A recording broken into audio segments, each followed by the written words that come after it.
Katika kijiji kidogo kilichozungukwa na milima ya kijani na misitu minene, palikuwepo na simulizi za kustaajabisha zilizopitishwa kwa vizazi, simulizi kuhusu majini waliokuwa wakiishi kwenye msitu wa kale uitwao msitu wa Maharamia. Ilisemekana msitu huo ulikuwa ni njia ya mawasiliano kati ya dunia ya wanadamu na ulimwengu wa siri, ulimwengu wa majini. Lakini kama kawaida ya hadithi za ajabu, hakuna aliyethubutu kuthibitisha wala kupinga. Kila mtu aliogopa isipokuwa kijana mmoja aitwaye Malik. Malik alikulia kwenye maisha ya huzuni na mateso. Mama yake alifariki alipokuwa na miaka 6 tu, na baba yake alipotea katika ajali ya moto miaka 4 baadaye. Tangu hapo, Malik aliishi na bibi yake aliyekuwa mzee na mgonjwa wa kupooza. Maisha yao yalikuwa magumu, na kijana huyo alilazimika kufanya kazi ngumu za shambani na mtaani ili kupata chakula. Kwa muda wote huo, hakuwa na muda wa ndoto wala moyo wa kupenda. Alikuwa mtu asiamini mapenzi, asiamini huruma, asiamini maisha yenye furaha. Alikuwa mtu wa kazi, ukimya na hasira ya ndani. Siku moja, Malik aliamka mapema kwenda kukata kuni msituni. Hakujali hadithi za watu kuhusu msitu wa Maharamia. Aliingia ndani, akapita njia ambazo watu hawakuwahi kuthubutu kupita.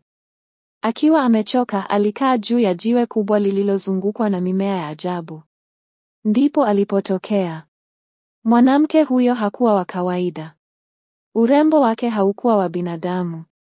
Macho yake yalikuwa ya dhahabu inayowaka, nywele zake nyeusi zilikuwa ndefu hadi kiunoni, na ngozi yake ilikuwa kama mchanganyiko wa mawingu ya jioni na shaba nyororo.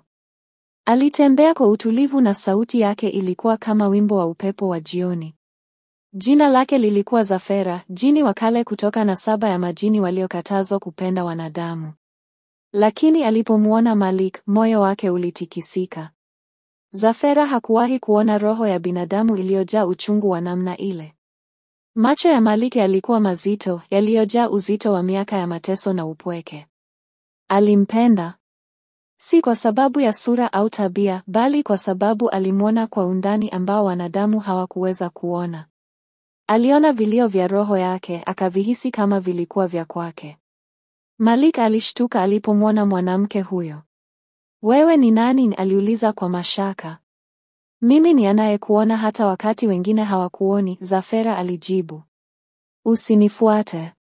Sina nafasi ya mapenzi wala urafiki. Nimechoka na kila kitu," Malik alimjibu kwa sauti ya ukali iliyoficha maumivu. Lakini Zafera hakuacha. Kila aliporudi msituni kwa ajili ya kuni, alimwona. Alimletea matunda ya porini, alimwimbia nyimbo za zamani, alimwangalia kwa upole usiohitaji majibu. Malik aliendelea kumkataa. Hakutaka mtu wa aina yoyote kuvuka kuta za roho yake. Alimwambia wazi, "Usinipende. Sitakupenda kamwe.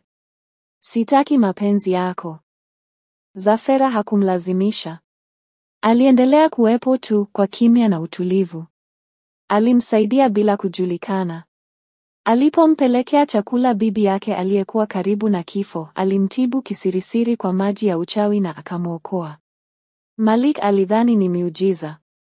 Hakujua kuwa nyuma ya miujiza hiyo, alikuwepo jini aliyekuwa tayari kutoa kila kitu kwa ajili ya mtu asiyempenda. Miaka ilipita. Bibi yake Malik alifariki hatimaye. Nyumba yao iliteketea kwa moto. Malik alipoteza kazi. Alijikuta peke yake, maskini kupita maelezo na aliyechoka kabisa na maisha. Usiku mmoja wa mvua, alikimbilia msituni akiwa na maumivu makali. Alilia kwa sauti, machozi yakimtiririka bila aibu.